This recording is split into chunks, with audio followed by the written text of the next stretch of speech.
भविष्य की आधारशिला।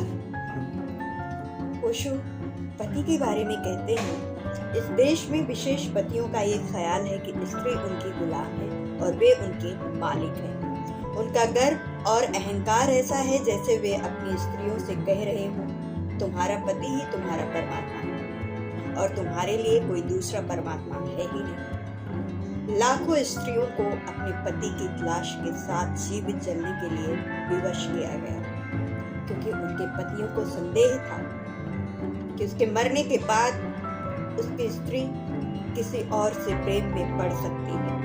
वो अपने मरने के बाद भी उस पर स्वामित्व जमाना चाहता था और उसका केवल एक ही उपाय था कि पत्नी भी उसके साथ मरने के बाद आत्महत्या करे। और जिन स्त्रियों ने ऐसा करने से इनकार कर दिया, उन्होंने समाज में अपना सम्मान, अपनी प्रतिष्ठा खो दी, क्योंकि समाज पुरुषों द्वारा ही बनाया गया है। उन्होंने उन्हें भ्रष्ट माना, क्योंकि यदि उन्हें अपने पतियों से प्रेम होता तो वे उनकी जलती चिताओं में कूद गई।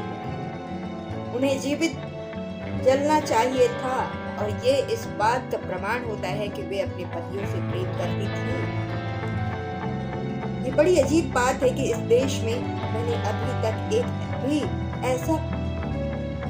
भी ऐसी पुस्तक नहीं देखी है, जबकि इस देश में प्रचुर साहित्य है, संभावना है किसी भी देश से भी कहीं अधिक, जिसमें किसी ने भी पति के बारे में ये प्रश्न उठाया हो कि अपनी पत्नी के मरने के बाद पति को भी उसके साथ मर जाना चाहिए। क्योंकि कभी भी कोई भी पति अपनी पत्नी की चिंता में आज तक नहीं कूदा।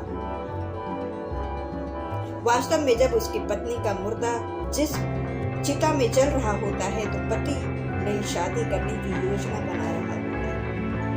ठीक उसी शमशान घाट में ही लोग ये बात करना शुरू कर देते हैं कि उसके लिए पत्नी कहाँ खोजी जाए।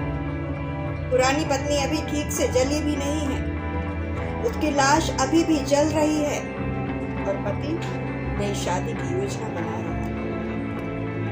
पुरुष से भिन्न स्त्री के लिए एक दूसरा आदर्श भी है। पति चूंकि स्वामी है, इसलिए उसे कुछ भी सिद्ध करने के लिए कोई आवश्यकता नहीं है।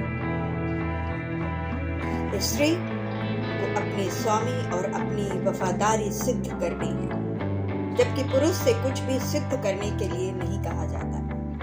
इसीलिए तुम्हारा पति तुमसे जुड़ने के लिए बद्ध है, क्योंकि तुमने ये सिद्ध किया कि तुम कहीं अधिक बुद्धिमान, अधिक सजग और कहीं अधिक विद्रोह। उसमें कोई भी साहस नहीं है, जबकि तुम में साहस है। ये बात